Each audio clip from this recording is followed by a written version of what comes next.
Robbie Starr here, and you're listening to the champion of all podcasts, Wrestling Cheers. And remember, if you're not the champ, you're just a chump. Taking your way in the world today takes everything you got. Taking a break from all your worries sure would help a lot. Wouldn't you like to get away? Sometimes you want to go where everybody knows your name, and they're always glad you came. You want to go where you can see that troubles are all the same. You want to go where everybody knows your name. You want to go where you can see that troubles are all the same.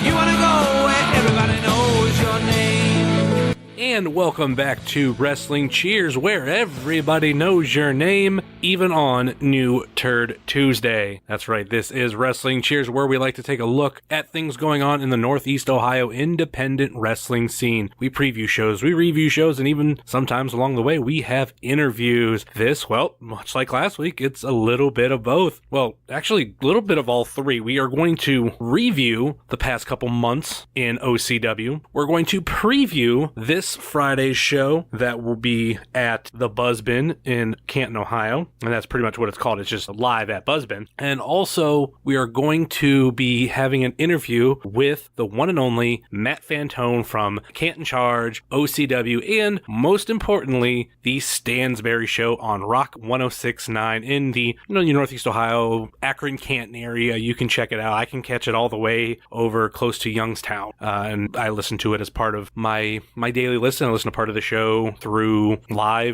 car and through my phone on my in my truck, because I get on the outskirts of the signal and sometimes it gets patchy and choppy. So when I get to my truck, put in the app, the iHeartRadio app, listen to the show live stream, and then afterwards I go back to the downloads. But we're not sadly available on iHeart. I tried, but I don't. It's much like Spotify. You have to jump through some hoops, and most importantly, you have to be through a certain podcast providers, and I'm not part of any of those, so can listen to this on Apple Podcasts, Google Play, Stitcher, TuneIn, YouTube, Spotify, and Podbean, WrestlingCheers.podbean.com. Please rate, review, and subscribe. And you can get a hold of us on all of our social media, Facebook, Twitter, and Instagram, Facebook.com/WrestlingCheers, Twitter.com/WrestlingCheers, and Instagram.com/WrestlingCheers. Email, if you so choose a desire, WrestlingCheers@gmail.com. And we got a whatamaneuver.net store up. Pick yourself up some Wrestling Cheers merch with the logo, or just not regular old, but we also have Kayden fight shirts still available, and all the proceeds go to GoFundMe. So now, if you're a longtime listener to this show, AIW is the bread and butter of this podcast. Not even bread and butter, because I feel like that's saying like we get paid or something. It's just,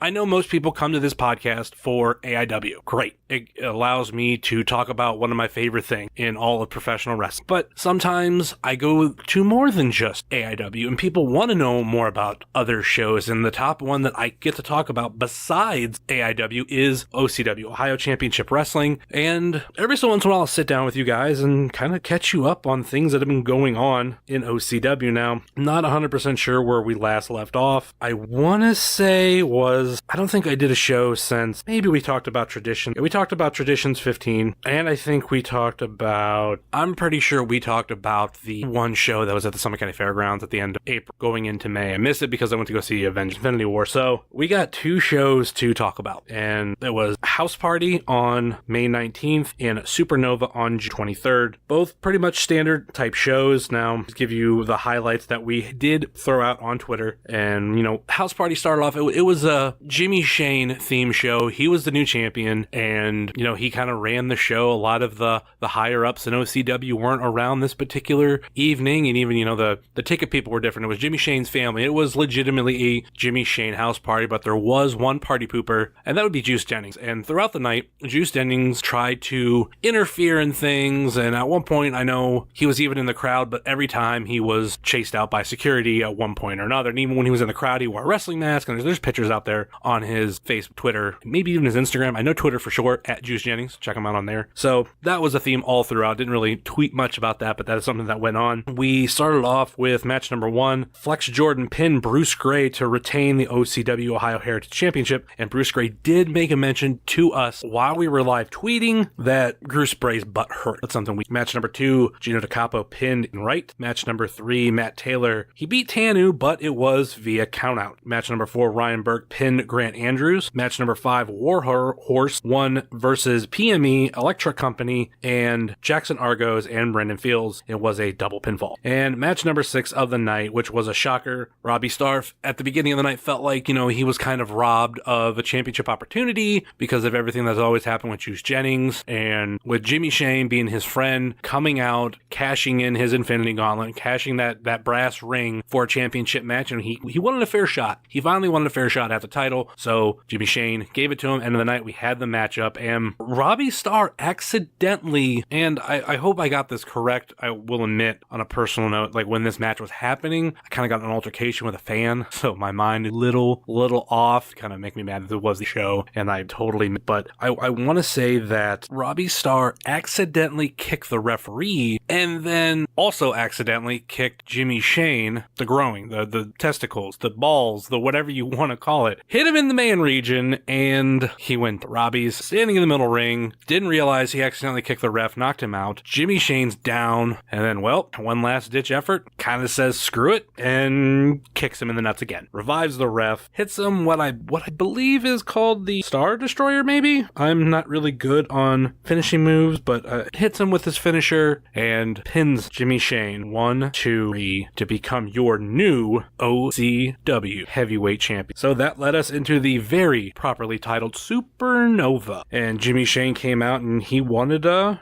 championship match. He wanted his title back, and Robbie Starr came out and said, well, if that's what you want, you got a championship match tonight, but it's for the tag team championship, so you better find yourself a partner. Unfortunately, we did find out that Matt Taylor was unable to attend the show. He was scheduled to be there, but had car trouble. Very, very suspicious car troubles, if I do add. So Jimmy Shane pulled out a security guard from the audience who was, really anxious to be in a match. He wanted his shot. I mean, he's been proven his worth at OCW. He's been a security guard at every show that I've been to, and he's a pretty good, even that altercation, that very real altercation that I mentioned, it was this James was his name, the security guard, came over and helped assist with the situation. Very good at diffusing it. He apologized to us. I think he also apologized to the other guy, but that's the kind of character that James showed. So James got his shot, and he was fairly impressive in the ring. I mean, was he able to help beat Warhorse? Sadly, no. It was Warhorse who pinned them for the win. But hey, we might see more from James, the security guard. I don't know what he's going to go by, but just James, the security guard for now. So Warhorse retains. Brendan Fields was so in a match. He went up against a debuting wrestler at OCW that I've never seen about, or never seen, and I've never heard about, combining those things, but I didn't know really what to expect from him, but I'm probably going to get this name wrong. His name was Espiritu Maya, I believe was his name. I don't know much about him, unfortunately, so maybe we'll see more of him at upcoming OCW shows. Flex Jordan got knocked, by the way, Brendan Fields. Flex Jordan got DQ'd for hitting Tanu with the OCW Ohio Heritage Championship, and even though Tanu won, it was a DQ, so Flex Jordan retains the title. The feud keeps going forward with Flex Jordan and Tanu. Tanu has been an unstoppable force at OCW. No one has pinned him. No one has been able to make him submit. He's a wrecking ball. And Flex Jordan is the first one to step up to Tanu and pretty much go at him as hard as he can. And I think it's going to take more for him to beat Tanu, but we'll see as the months, weeks, or whatever goes on. We'll see. We have to see more with these two because Tanu, he wants to get his hands on the Ohio Heritage Championship. Match number 4, we've seen Fantone pick up a win against Juice Jennings. Now, this was a very, very entertaining match. One of my second favorite matches of the night. Granted, I'm a huge Fantone fan. Fantone, friend of the show. And, I hope I see more from him. If you get a chance to check this out, I know OCW does have a new YouTube show out. I think we've tweeted about it or retweeted it, and definitely something you should check out. And if they put this match on there, highlights of this match, it's worth the check out. Or hit up OCW. OCW and pick up this event. Match number 5, which was one of my favorite matches of the night. It's seeing the group of guys all in a match together. It was Ron Mathis, Chuck the Truck Morris, and Jake Ely versus Grant Andrews, Gino DiCapo, and Bruce Ray. And Ron Mathis pinned Grant Andrews to get the victory. This was a very, very great match. There's a lot of history with guys like Bruce Gray and Ron Math, and I think they helped bring the best out of these 4 OCW Spinebuster students. I'm liking what they're doing, and I want to see the group Bruce Gray, Gino DiCapo, and Grant Andrews as a team more often. I think this needs to be a thing going forward. I don't know if Bruce Gray can get up to Akron all the time, but this is on my list of something I want to see more. Then match number 6 was Robbie Starr versus his former tag team partner who wanted his shot, and I know he felt betrayed. Guy you heard on this show last week, Flying Ryan Burke, and Robbie Starr pinned Flying Ryan Burke after once again another low blow to retain the OCW Heavyweight Championship. Now post-match, Juice came out and told Starr that Robbie has something that belonged to him. With Robbie Starr's back turn, Jimmy Shane came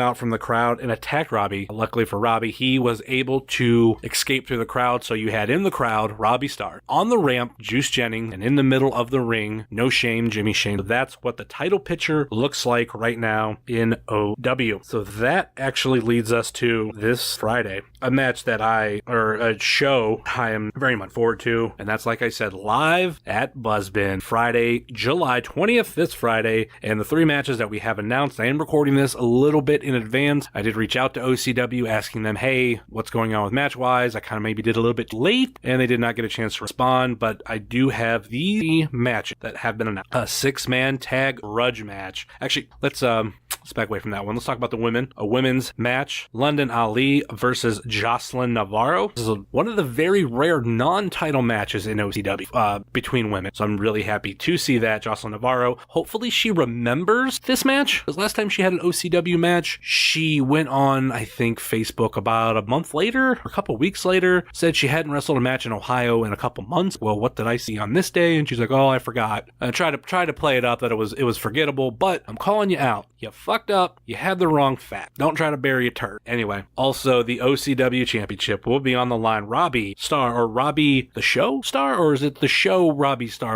I believe that is the show Robbie Superstar versus Chuck the Truck Morris. Really interesting to see what Chuck does in a title match. And of course, probably the main event of the night. No offense to the champ, but in his home arena, call it, Matt Fantone will be stepping up against Counter-Strike, and he picked himself a team. It's going to be him, Matt Fantone, versus No Shame, Jimmy Shane, Matt Taylor, Darkstar Matt Taylor, that is, versus, like I said, Counter-Strike Juice Jennings, Crosshairs Kelly, and Pat the Bruiser. And this will all be happening at Buzzbin, 331 Cleveland Avenue Northwest, Canton, Ohio. Sale tickets are $10. They'll be at the door for $15. It'll be at 8 p.m. bell time. You can get those tickets at buzzbinshop.com and owrestling.net. Anybody at this show under the age of 18 must be accompanied by a legal guardian, so this will not be a regular OCW show. So I'm looking forward to this, looking forward to seeing Fantone. You're going to hear from him in just a second. And also going on this particular weekend, we're going to have but there's also going to be the Summerfest. I want a radio plug for this with Jeremy, the man behind OCW.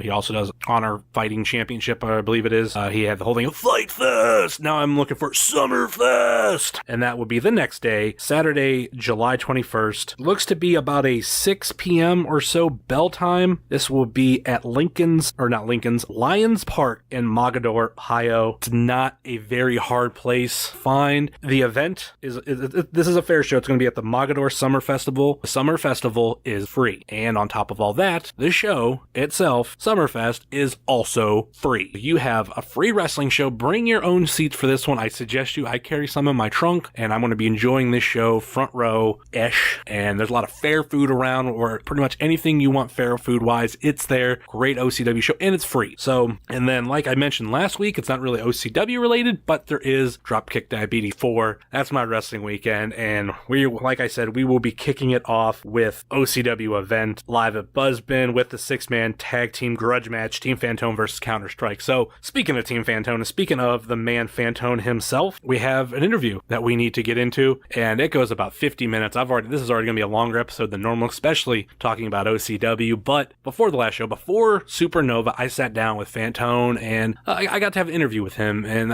this definitely goes more than just an interview. I'm working more on the interview questions, like I've mentioned previously, and hit him with the Fave 5. And at this time, there was only 5 questions 6 questions, and one of them tailored to him. So this whole thing is evolving. Please be on the lookout. But I can't wait to share more interviews when I get them and be able to ask these crazy questions. And Fantone was a dude that, I listen, like I said, to the Stansbury Show every single day, and it's a little bit different interview because normally I'm not listening for like 2 hours of audio a day on what he thinks and feels about all these different things, because I can respond back, and I even kind of do that where I'm like, yeah, I know I mention Stansbury a lot, and I feel really bad for that. I do feel it's somewhat disrespectful, and I'll even throw it out there on my own. Is I've seen people tell Stansbury that they particularly wish that Stansbury would able to get everybody back together from the Maxwell Show, and I try even not to mention that name Maxwell Show, and I try not to mention WMMS, but there actually was a point that Fantone mentioned the Maxwell. So I was doing it out of respect, and but when people say that to Stansbury, I feel that's also disrespectful for a guy like Fantone. I love Fantone. I think he's a really cool sidekick. I love just getting my chance to speak with him, and I don't know if there's people out there that don't like him, but I know from my experience with him, he's a very cool guy. I know, the Juice Jennings and Counter-Strike, they don't like him, but that's a completely different story. So we are going to get into that interview, and we'll come back right afterwards, and we'll wrap the show up. This is No Shame Jimmy Shane, and you're listening to the Wrestling Cheers podcast and being a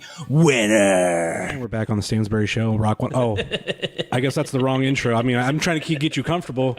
We have with me one half of the Stansbury Show, Matt Fantone. That's me. Thank you so much for having me. I'm very excited to be here. And honestly, if you want to Stansbury Show it up, we can New Turd Tuesday. We can kick the dust up, whatever you want to do.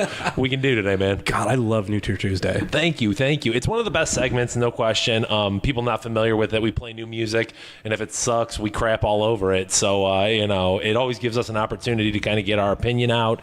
And, new music, for as much as people want to say it sucks, sometimes it does. But there's gems out there just like there was at any time. And I think it just depends on your music opinion. Like, I've realized that was true because I started listening, oddly enough, like I've known you a little while just through social media. And Stansbury I've known since he was in Cleveland and everything. But I think recently I cut off like a lot of podcasts, because I was like, I'm getting tired of these interview podcasts. Let me spice it up. And I was like, you know what? Also, my daily commute to work became during the show. It used to be like right after. So I was like, okay, I'll listen live. And then I was like, well, you know what? I'm just gonna start doing I'll listen live all the way to work, and then when I'm at work, I can actually listen to the end to the show, and then at 11 when the podcast gets posted, I start listening from the beginning. So it's really kind of weird. Like if something gets mentioned, we talked about this previous show, I hear it later. Catch up with it. Okay. Yeah. I always appreciate podcast listeners. Don't get me wrong. It's great people who listen on the the FM. But you're in your car at that point, and usually it's just because we have you trapped for that 15 minutes, and it's like, what the hell else am I going to listen to? But people that go back and listen to the podcast, obviously there's some sort of investment with the brand there, so definitely appreciate it, homie. And then with New Turd Tuesday, it's funny actually because of I think the first one I started listening to was the one with Five Finger Death Punch. Okay. What is that? Champagne. Okay. It's because of that now I like Five Finger Death Punch. I never really gave him a chance, and then I heard that song, I'm like, this is kind of good. They know exactly what they're doing. Yeah. They're paint by numbers, but they're really, really good at it. I don't hate on Five Finger too much at all.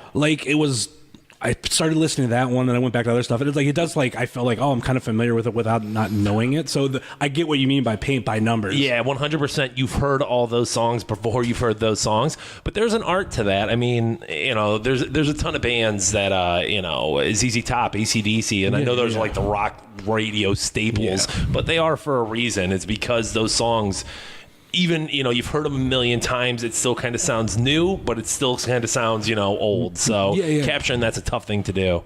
And then, I do love the show. I think I got thrown in oddly enough because of Stansbury, knowing him. Okay. And then also, coming here, I'm like, that's the guy who does the Stansbury Show. I don't listen to it. Then after a while, like I said, when my commute became in the middle of the show, it's like, why not listen to this show?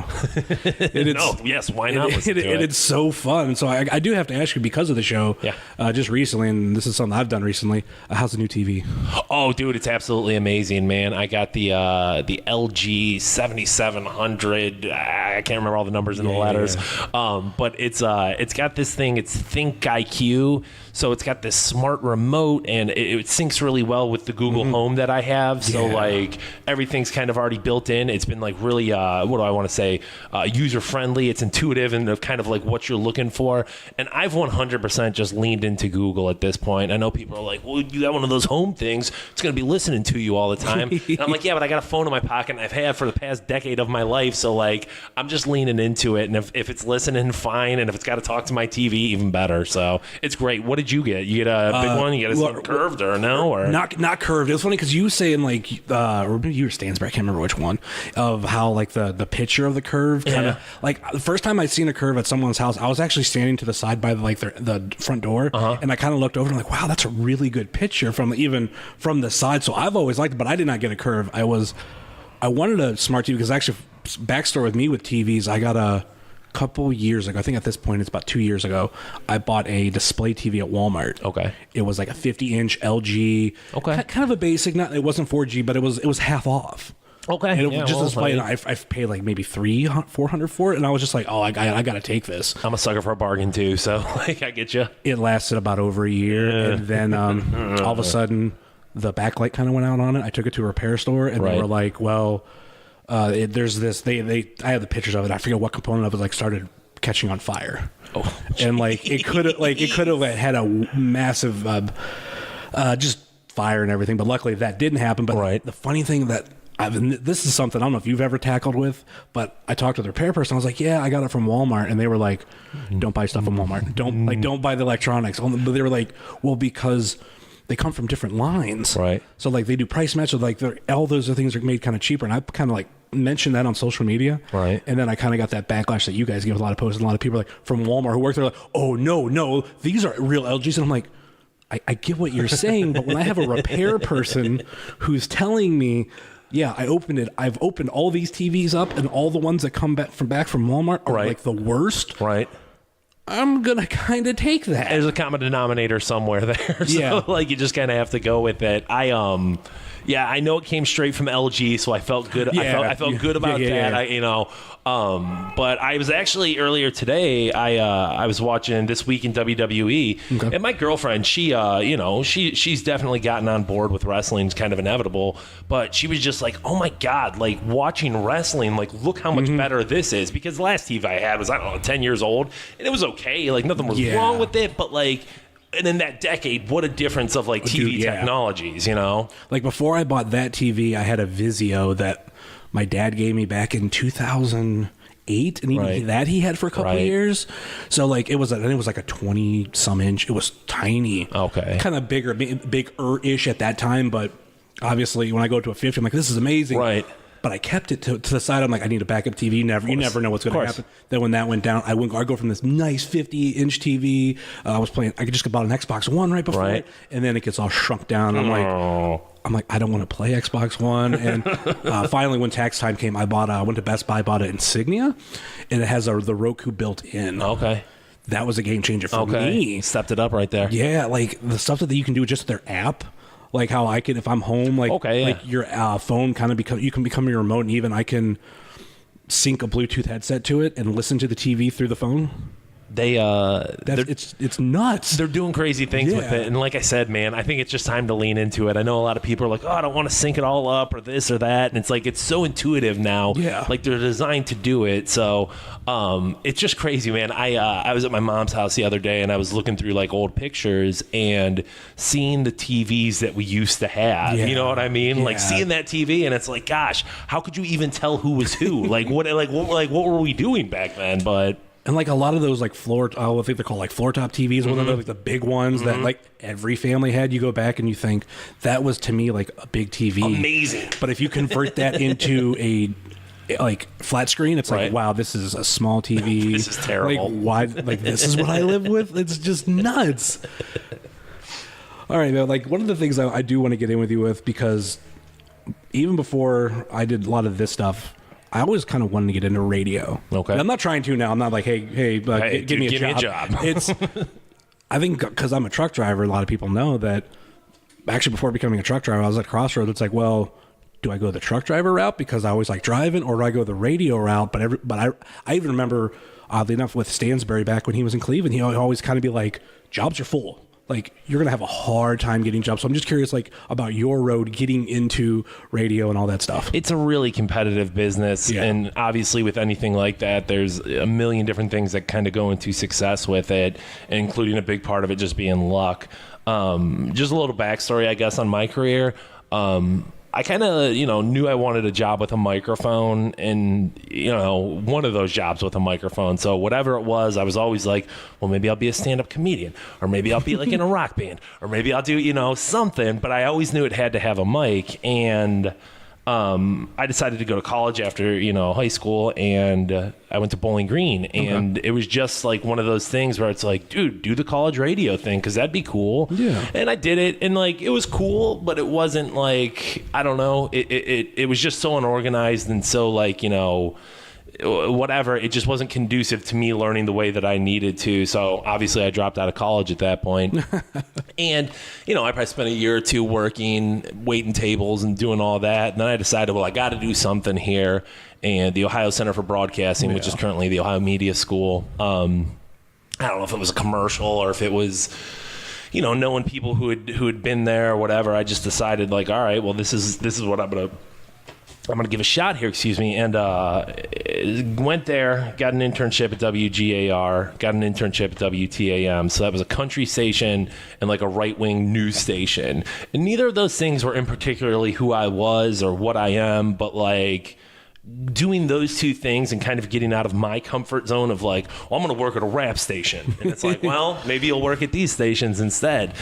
So once I did it, like, I think it just opened up the eyes to me. It's like, what I once thought about radio was that like, well, these aren't my favorite rock songs, or these aren't my favorite songs, so like this radio station sucks.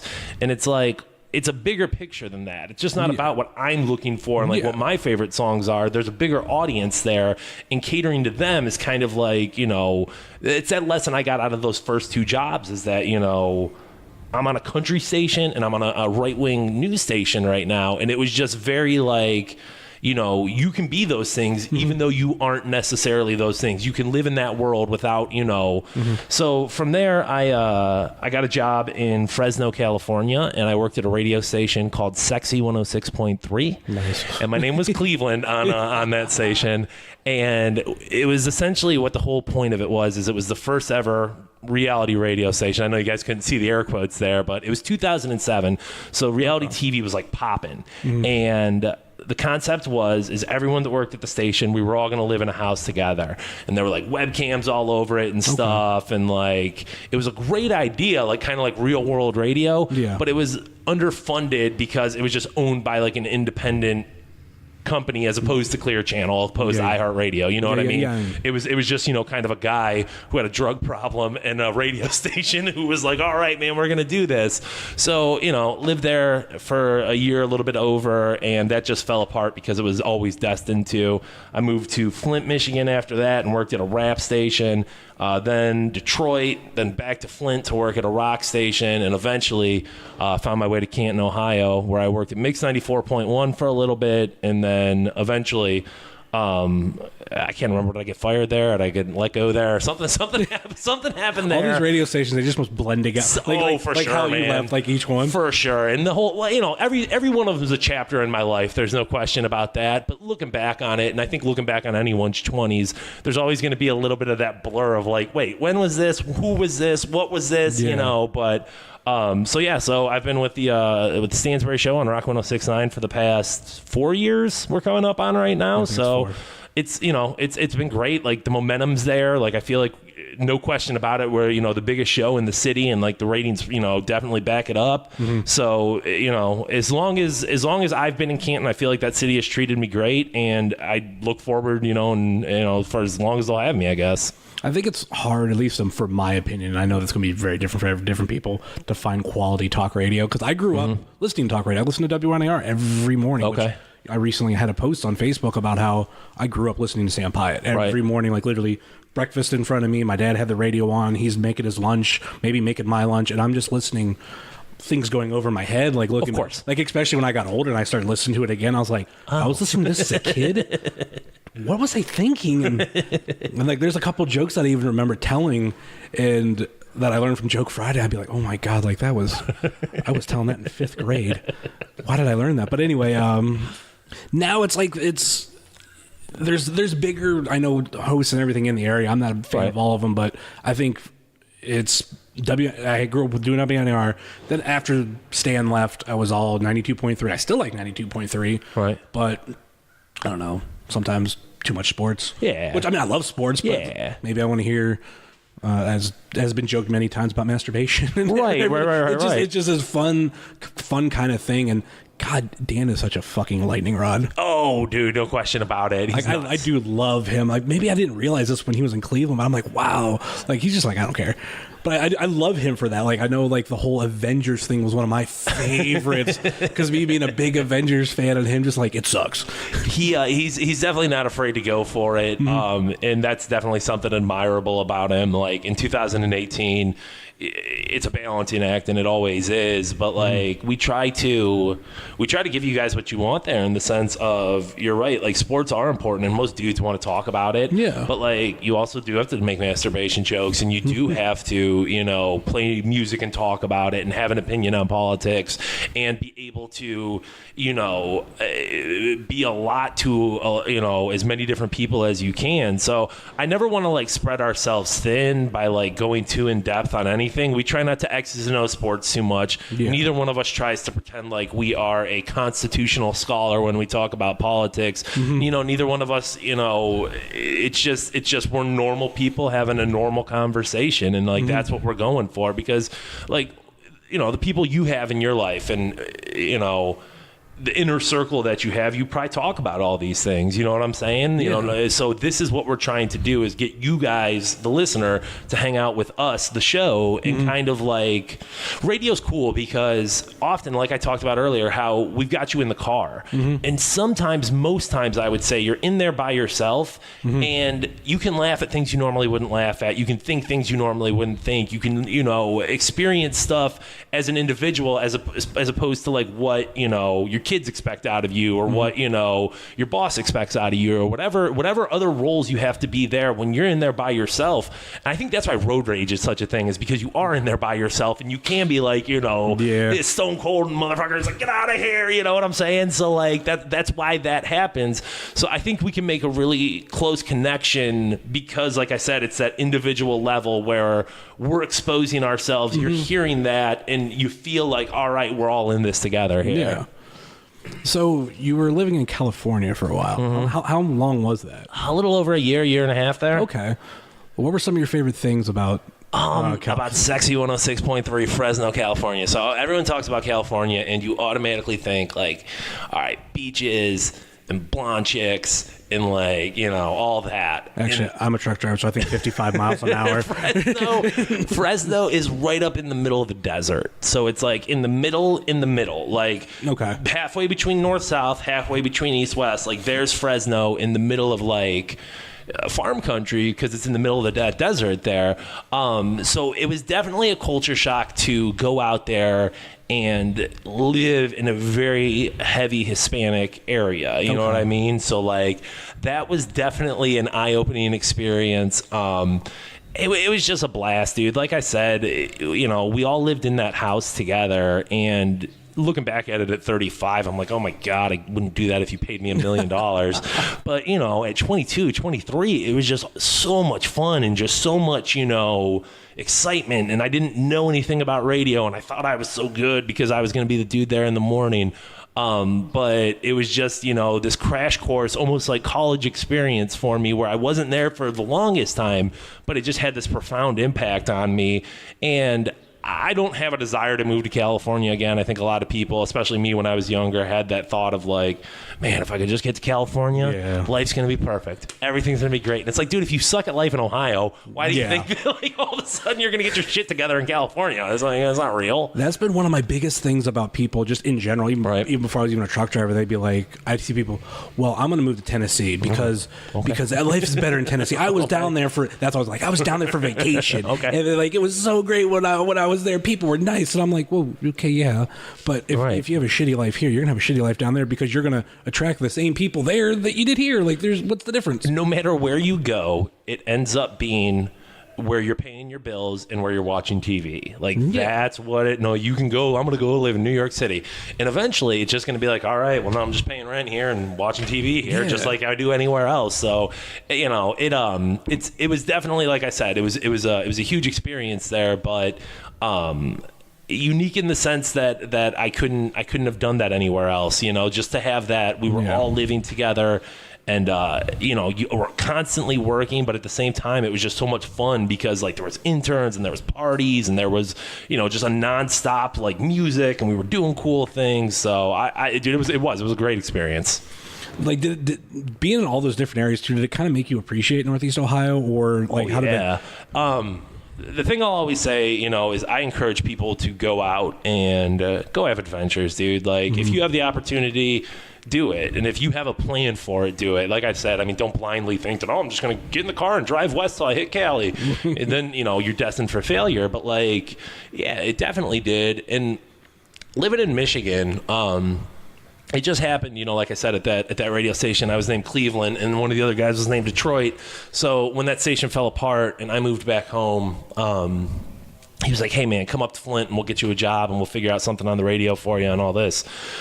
So I went up to, you know, Michigan, and I had a little bit of experience with it because my grandparents live up there. But, you know, I went up there and expected it to be this great big, like, divide, you know, the Ohio State and Michigan thing. And it's such a different place. And I got up there and I'm like, dude, it's the same goddamn place. Like, these are the same. These are the same areas with the same people eating the same things, doing the same stuff, watching the same stuff. And I think that's just kind of, you know, in this Great Lakes region, you know, you look at Pittsburgh, Detroit, you know, and probably west into Chicago and up into Wisconsin there, where it's like, I don't know. There's just a common denominator, and I don't know if it's beef stroganoff or if it's, you know what I mean, just like white people doing white things. But, like, there's, you know, this. We all think we're so different, and it's like, go to California and you'll see different. Go to New York, you'll see different. Go to you know, go somewhere and you'll see different. But in this region, in this area, you know, it's kind of all the same there. Yeah, like, whenever I went over the road and everything, that's when I really learn, like, oh, okay, yeah, you want to go to Nashville, or you want to go to Indianapolis, whatever. Like, it's all kind of the same. Like, this actually, I really appreciate Northeast Ohio as a whole, because I'm like, you have Cleveland not too far, Youngstown, Akron, Canton. So you also have, like, a bunch of country area in the middle of all that, and it's in a short region. So, like, if you want to go down the town, you can go up to Cleveland, you can go to Canton, you might even go to Youngstown. I've never been there too often, but I know, I've heard of that aspect of it. But you have bigger cities and everything. Even Pittsburgh isn't too far away. Yeah, there's a million great things about this area, and you know, it's location for sure. I even feel like, you know, a little bit further out, like, if you want to go to the East Coast, that is not too far of a drive. Like, the nation's capital, not too far of a drive for you. PA is like the nightmare. You know, get through it. Oh my God, just miles and miles of nothing. But, like, you know, within a relatively short amount of time, you can be a lot of cool places. Yeah. I think that's one thing, like I said, that's one thing I definitely learned, to where you get a mix of everything, just, I think, within the very small hub, but then you go to people, kind of, like I said, people like me would talk about Tennessee, and I'm like, do you realize how much nothing is in Tennessee? Right. Like, yeah, there's Memphis big, Nashville big, a couple other bigger cities, but, like, in between them, it's just miles of nothing. Like I said, no matter where you go, the people there are like, dude, this sucks, this is boring, I hate this place. I know. That's the way it is. I think it's that vacation mentality, where it's like, oh, you're on there for vacation. Like, people in Hawaii are probably like, this sucks. Yeah. But people are like, oh, we need to go to Hawaii and have this great time there. It's like, we live here.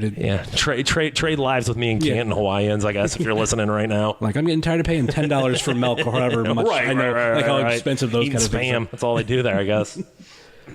So, like, how did the Stansbury Show come about? Like, I know obviously he had his background coming from Cleveland. It was actually really cool to find like him coming back to Northeast Ohio, getting a radio show, right? And like, how did all that come about? You know, I listened to the Maxwell show. I did, but a big part of it, and I think for most of its heyday, I was gone. I was living in California. I was living in Flint. Yeah. I was kind of out, but I listened to it back in the day, especially when I was going to broadcasting school. It was definitely one of the shows that I was listening to at the time. And I was interning in the building when, you know, at GAR and TAM, when he was on WMMS. So the only time we ever ran into each other there is I can remember one time, and God, this was so long ago, they're still smoking inside of buildings. We were both inside the smoking room, and I don't know, it was just kind of, you know, I was with probably a couple of other guys that were interning with me, and he was kind of, you know, a little too cool for me to be as an intern, be like, hey man, what's up?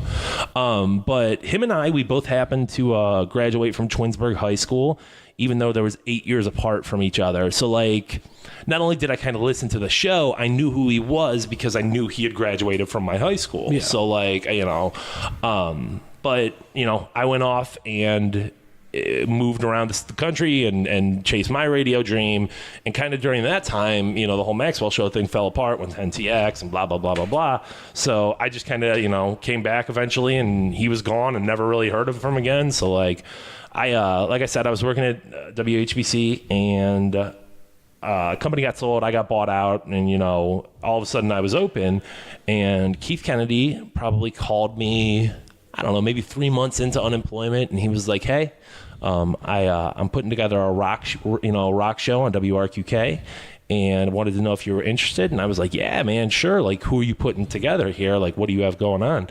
And he was like, "You'll find out." And I said, "Okay." And he said, "Well, come have dinner with me and the guy that you're going to be working with, and you know, and we'll do this." So I went to dinner. It was at the Rubber Duck Stadium, the Canal Park up there.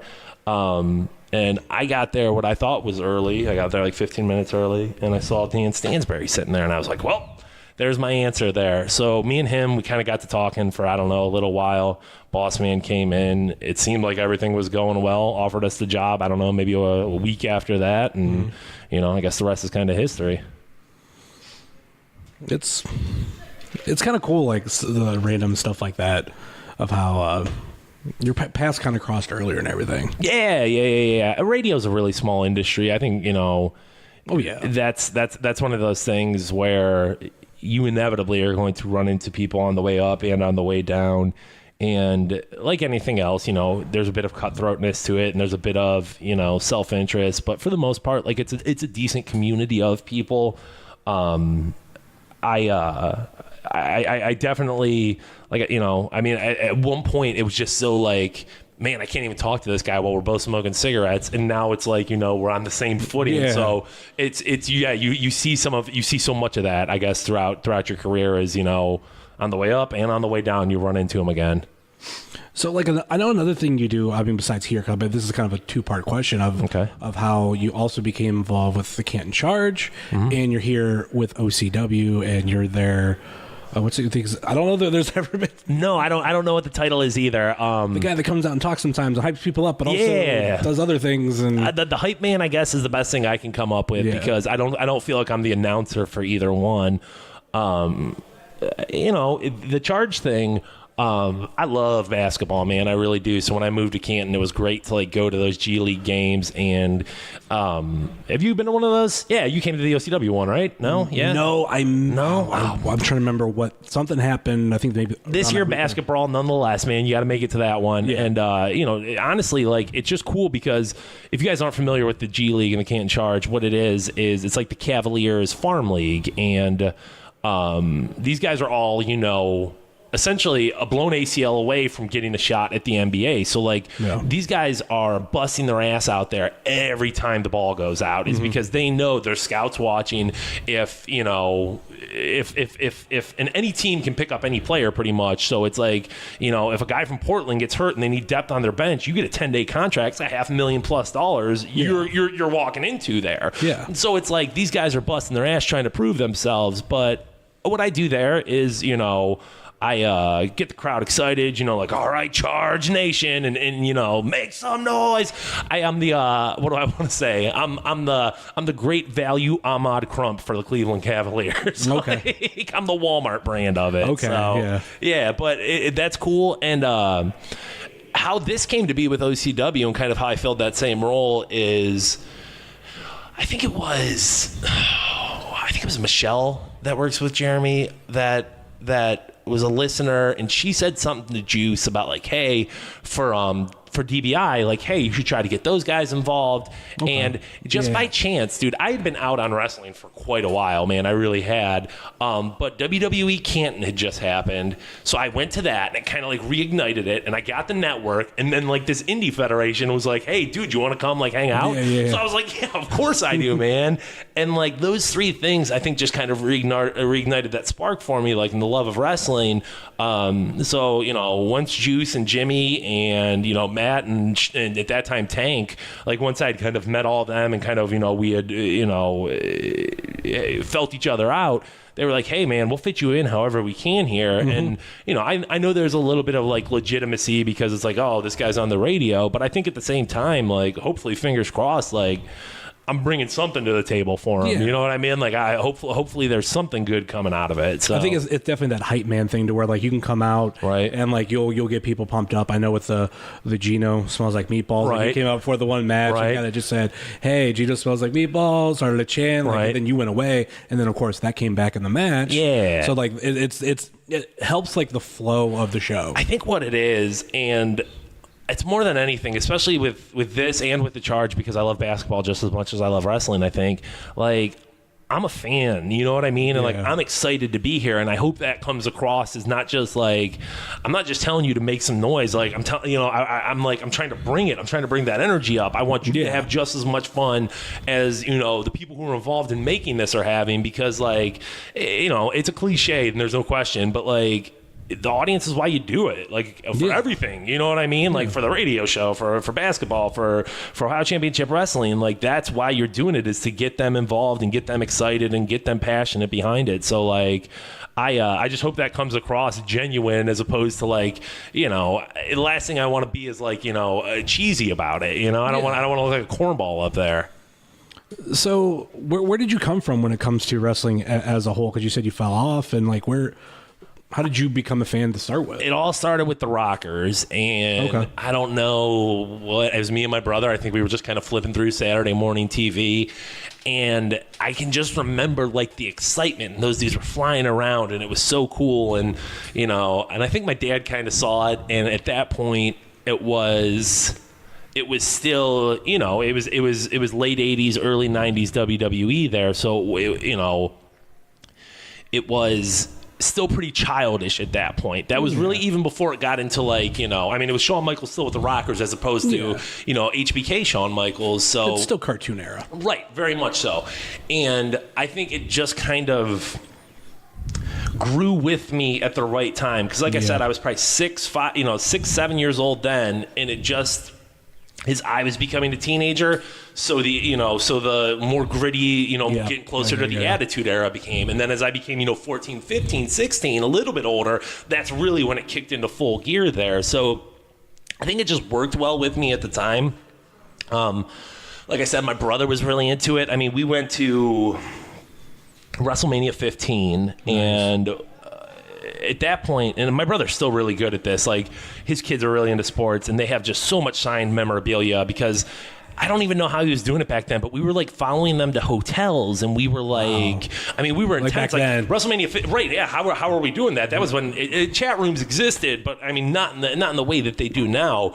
But like that was 15, so that was in Philly. So like, I mean, that was a pretty decent trip for my parents to be like, all right, well, you idiots go ahead and go chase around Sable and Kane, and you know what I mean, and like, and it was something that, you know, just like nowadays, the community around wrestling is, I think, a part of the reason why people always get drawn back to it is you have something to talk about with a friend. You have something to talk about because you know how excited you get when somebody you didn't even know watch wrestling starts talking about wrestling, and you're like, oh my God, we got something to talk about here. So like, I think that's a part of it too. Is just that community of like, you know, I can remember so many of my friends coming over for pay-per-views, or we'd go to, you know, our buddy's house for pay-per-view. He had, you know, our buddy's dad had the black box.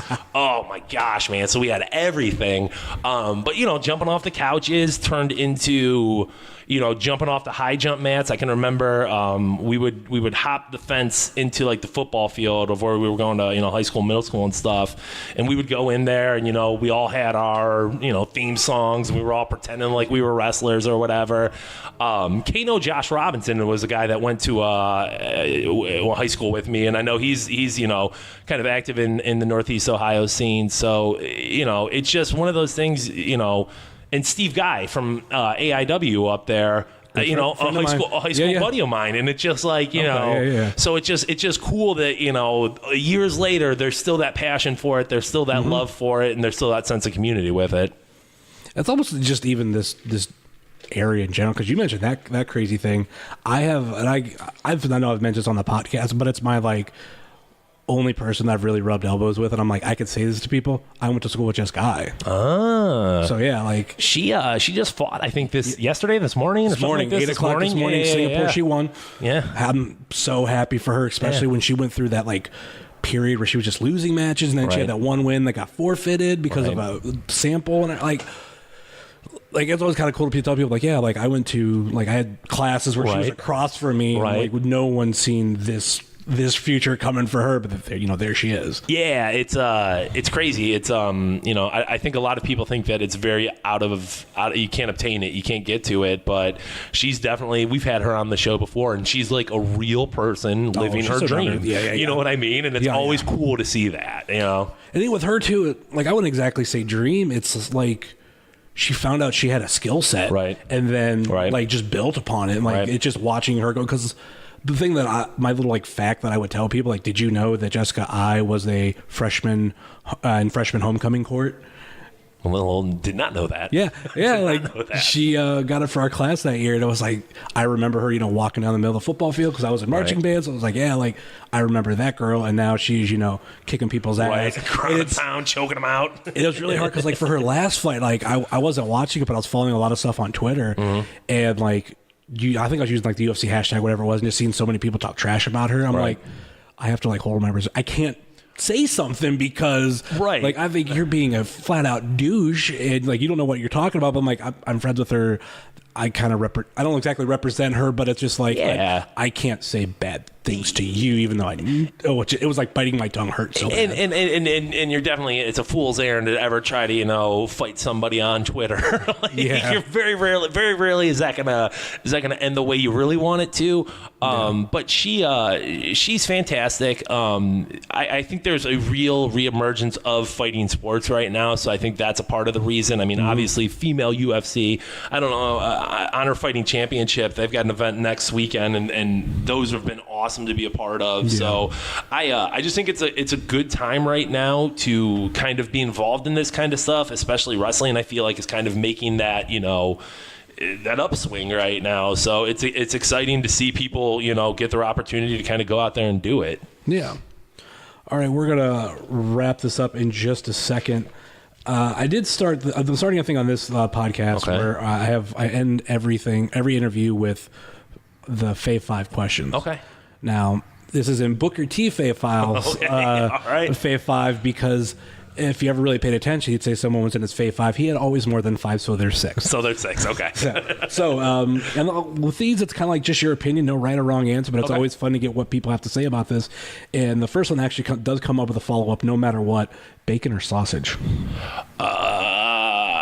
I'm gonna go with sausage, and I think bacon is which I love. I know what you're about to say, and I love it. Yes, but bacon has gotten very, very overrated recently. I mean, people are just, you know, acting like, Oh my gosh, I love bacon. And it's also pizza, and it's also dogs now on the internet. Oh my gosh, I love that thing that everyone in the world loves. I'm so quirky. Oh my gosh, bacon. It's so quirky. I'm going to put bacon cologne on. Oh my gosh, doggo. I love dogs. Oh my gosh. You know what I mean? And pizza, like I said, the same way. So, like we grew up with Teenage Mutant Ninja Turtles. Who doesn't love pizza? Right. It's delicious. Like, ooh, do you really think you're that cool? I'm going to wear a pizza slut shirt. And oh my gosh. But I'm going to go with sausage because you got, obviously the links, the patties, the crumbles, Italian sausages. You've got, frankfurters. There's a million different ways to enjoy them. So I'm going sausage there.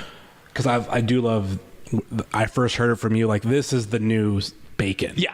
This is the new bacon. X is the new bacon. Like, that is, it's so, like, the first time I heard, because I think you're talking about Toto's Africa, and I'm like, oh my God, that phrase, and just it being Toto's Africa, yes to both. Oh my gosh, I'm so quirky. I like Africa. Well, no shit, bitch. Like, yeah, we all do. But the follow-up for that, because no matter what, there's something, links or patties? I'm going to go with links. I think there's the casing, gets a little bit hotter there, a little more spice to it. Maybe, I don't know, maybe it's the dick thing. I don't know. That's actually my pick, sausage and links. Okay. Put a little bit of maple syrup on there. Yeah. Or if you go down, because we're not too far from it, Shoney's. Okay. Their breakfast buffet is amazing. That was a legit right there. You should have seen his face, guys. There's only 2 left in Ohio. Well, damn, dude, we got to get there. This is one that I did recently on Facebook. They're both the same, but Addams Family or Munsters? They're both the same. Like, legit, the research I did, they debuted like a week apart, and then they both lasted 2 seasons and ended right around the same month. I'm going to go with Munsters, though. Okay. I like the grandpa a lot. I like Eddie a lot. I like Herman a lot. So if we're going to compare, character to character, I think Munsters has the advantage. And Munsters didn't get that 90s remake, so I feel like it's a little bit more like there's more street cred to Munsters. They got an 80s remake. Oh, did they? And it's very forgettable. Okay. Because I'm going to forget that. What started because I was watching, like, I was looking for the Munsters theme, and I saw this half-hour documentary on YouTube. I'm like, I'll sit down and watch it. And that they had mentioned, like, everything they went through, and then they got towards the end, like, there was this revive in the 80s, and it kind of fell short. But Addams Family, I think, of the two, Munsters was definitely, like, I prefer the older series. Yeah. But obviously, like, there was that 90s resurgence, because there was the 2 movies, and then a straight-to-video one. There was a cartoon. Yeah, I remember the cartoon for sure. And then I remember they had, for a lot of those, there was the video game tie-ins. Like, if you've ever played the Addams Family video game for, like, Super Nintendo, yeah. That is so hard, because it's, like, the controls are, like, really slippery, and, like, it's fun game, but that it's like the 90s were better for the Addams Family than the original run. Yeah, I mean, they had that was their peak, no question. I'm shocked that neither one of those things have been remade yet in the era of reboots and remakes. And when are those coming? Give it time. Okay. It's actually, because I know that's something you guys have talked about too, and I love it when something that's a remake gets remade, right? And then people get crazy about that. Like, I know there's a movie coming out. I just found it recently. I'm like, oh, cool. That's actually the 3rd time it's going to be made. A Star is Born. Okay. The original starred Judy Garland. Okay. The remake starred Barbara Streisand, and the remake is going to star Lady Gaga. I know people are like, oh, you're remaking something, you're going to ruin my childhood. Nothing can ruin your childhood except your childhood. It's okay. If you don't want to see the new Thundercats movie, then don't watch it. It's not going to ruin your memories. I was the same way with Ghostbusters. Like, I mean, I love right. Ghostbusters, and I didn't think the new movie was great. Right. But I was like, when people are like, it ruined my childhood, I'm like, why? I'm like, you know what? This movie brought me back Ecto Cooler, so I'm at least happy about that. Your stepdad ruined your childhood. That's who ruined your childhood. Pretty much. Physical media or digital media?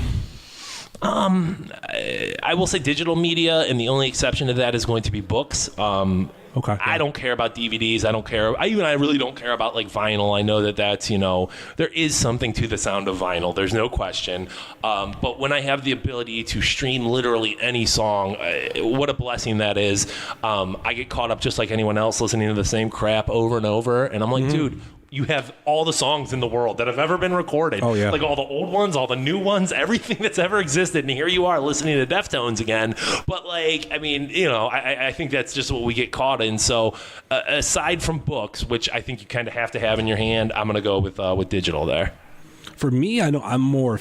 I do love physical because before truck driving and everything, I was a printer. Okay. So like, there's that. I value like the jobs and like the work and everything, but like especially like with movies now, like especially when we were talking about smart TVs. Right. Like I go to Walmart, I use Walmart Pay, and then that's linked to a Vudu app. Right. And Vudu will, for some movies, as soon as I pay for it, I'll go, oh, we see you bought this movie. Here's the digital copy. Right. Like I won't even have to open it to watch it, and it's already there. waiting on that app. Or even with some movies, they almost always come with digital copies, so I don't have to ever use this. And it's just going to sit there. there's this nice convenience of going, I want to watch this, click, click, click, boom. Right. Like instead of like, all right, I got to get up, I got to pull it out, put it in, everything. But it's a lot of it's the same quality. Yeah, even saying it feels antiquated. Like, oh, I got to get up and push a button. Son of a bitch, I don't want to do that. That was like recently I bought a SNES Classic, and I got the wireless controllers, and then I had to get up to change the game, and I'm like, oh, why can't they come up with something to do that? And I'm like, wait a minute, I have an Xbox One. They did come up with something for that, but this is supposed to be some sort of throwback, and I can cheat the cord, but I still have to get up to like turn the console off and back on to play another game. So I'm like, all right, I'm living too much of the times. Like I need to survive. Yeah, I can do this. Something that it's really hard to get people on off the head for this, but do you have any hot takes? I always consider hot takes just anything that's an unpopular opinion. Okay, I will. I'll throw a wrestling one out there right out of the gate. Daniel Bryan sucks.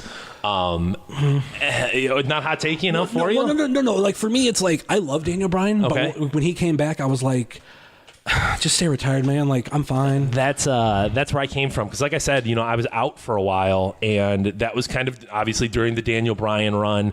That was during the CM Punk thing, and that's another thing where I just can't understand why wrestling fans can't get over it. Yeah. Like I get it, guys. Like that was a big moment, but what are we? 5 years later, 6 years later, 7 years later, and chanting it still, and it's just like, dude, okay, like. I think we're 4 years out from him? Was it early 2014? Okay. So yeah, so 4.5 years. About 4.5 years. Long enough where it's like, guys, like enough with that. So like, Daniel Bryan has just, for as much as everybody wants me to be like, dude, say yes. I'm like, no, fuck that guy. So that's my wrestling hot take. I can respect that. I think with Punk for me, or maybe both of them.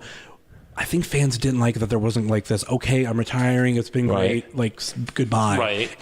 They both had to like cut their career short. Felt incomplete. And with Punk, I'm like, when people are like, well, I like Punk because of this, and this, I'm like, you have Kevin Owens right over there. He's like the same thing, right? Just heavier, but he's still that same guy. Right. Like he just hasn't like got on the stage and crossed his legs and like kind of like this amazing promo. I'm like, he came out the first day, and when John Cena called, well, I should say when he got on the Raw, like the first time he said, like, oh, like you're a rookie. He's like, no, I've been doing this longer than you. Like that's a CM Punk move, but why don't you like him? Like I don't get, like, to me, I'm like, that's my guy now. Yeah, like, that's why I don't miss Punk. People just want to complain. I mean, welcome to 2018, right? Like that's not a new observation.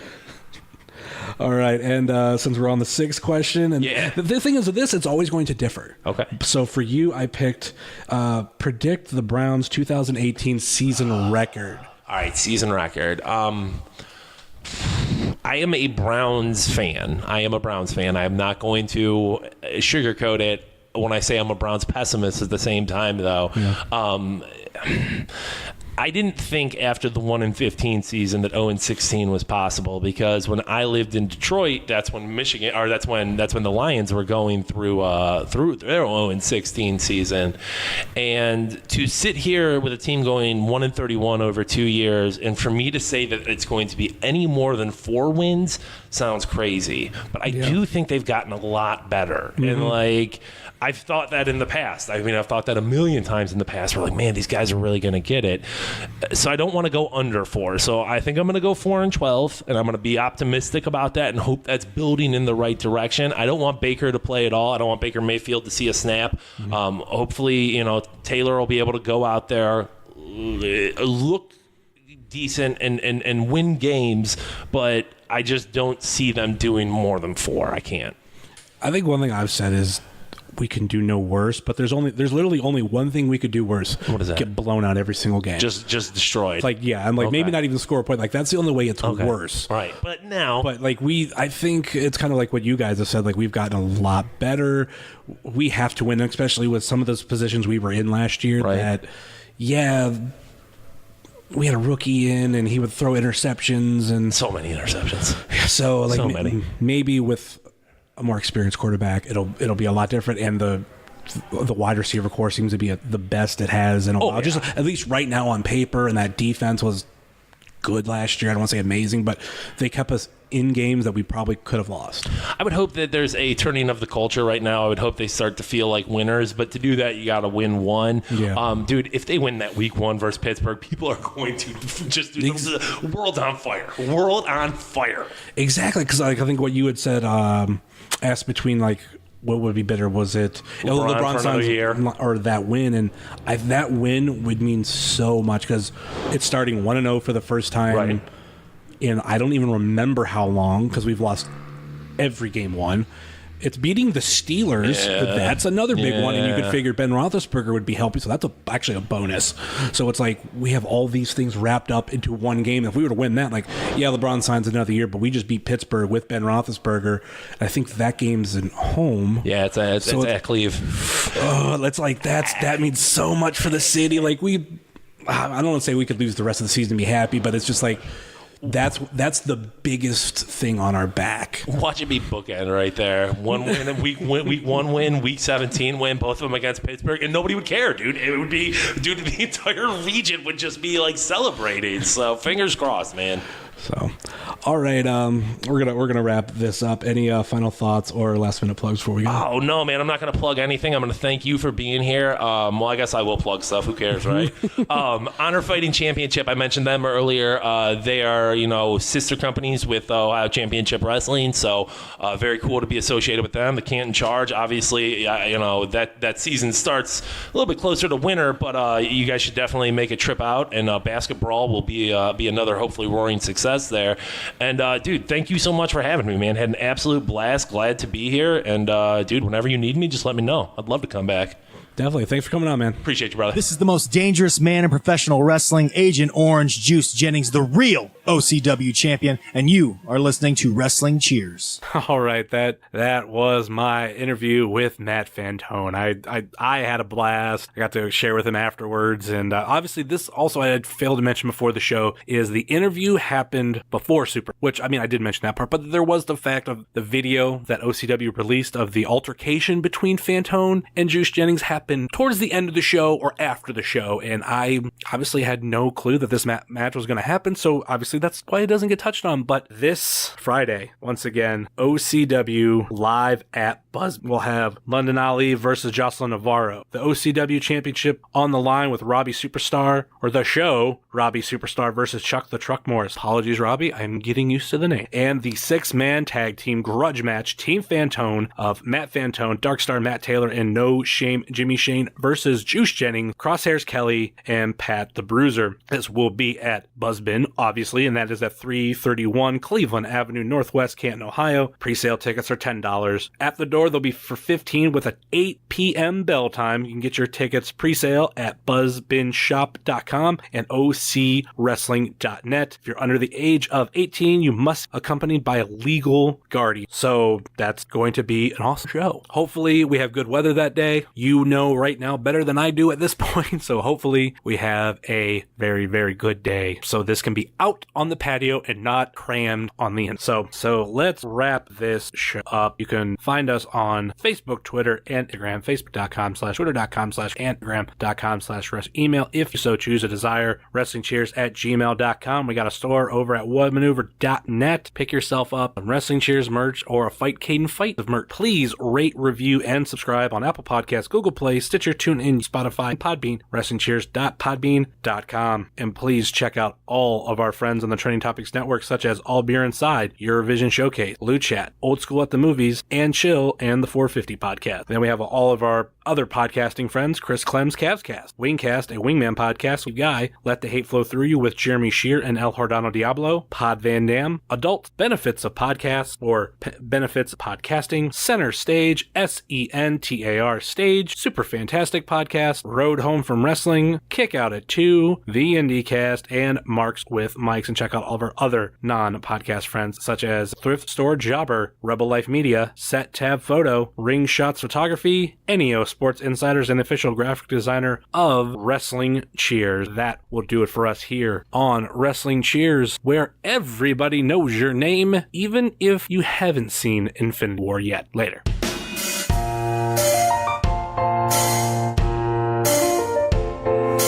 Making your way in the world today takes everything you got. Taking a break from all your worries sure would help a lot. Would you like to get away? Sometimes you wanna go where everybody